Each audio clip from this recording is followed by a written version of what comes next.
ఆ కాలంలో సమాజం అంతా చిన్న కుమారుడి గురించి చెడ్డగా మాట్లాడుకుంటున్నప్పుడు చాలా దూర ప్రాంతం నుండి వాడు వస్తా ఉన్నాడు. చిన్న కుమారుడు తండ్రి ఒకటే ఆశతో ఎదురు చూస్తున్నాడు, నా కుమారుడు ఇగొస్తాడు, నా కుమారుడు ఇగొస్తాడని ఎదురు చూస్తూ ఉన్నాడు. చాలా దూరముగా ఉండగానే తండ్రి ఏం చేశాడో తెలుసా అండి? కూర్చున్నోడు లేచి పరిగెత్తడం మొదలుపెట్టారు. Gentle man doesn't run. ఆయన హోదాలో ఉన్నవాడు ఏం చేయకూడదు? ఆ కాలంలో పరిగెత్తకూడదు. ఎందుకు పరిగెత్తకూడదు తెలుసా?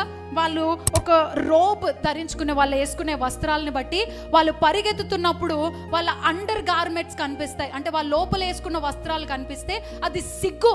కాబట్టి ఎవరు సమాజంలో పరిగెత్తే వాళ్ళు కాదు వాళ్ళు వేసుకునే బట్టలను బట్టి. కానీ తండ్రి లేచి పరిగెత్తాడు. ఎందుకో తెలుసా?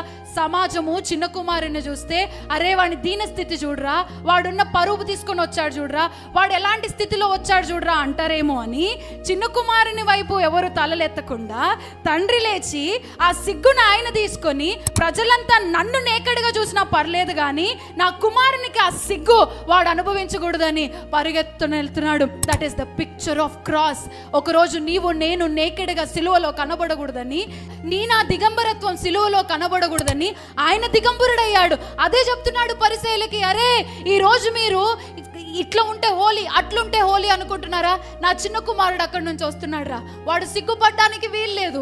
సిగ్గు నేను తీసుకుంటాడు కానీ వాడు సిగ్గుపడ్డానికి వీల్లేదు. పరిగెత్తుతున్నాడు తండ్రి. నీవు నేను తీసుకోవాల్సిన సిగ్గుని, నీవు నేను అనుభవించవలసిన ఎమోషనల్ స్ట్రెస్ని ఆయన సిలువలో అనుభవించాడు. That is the picture of cross. అది మన తండ్రి అయిన దేవుని ప్రేమ.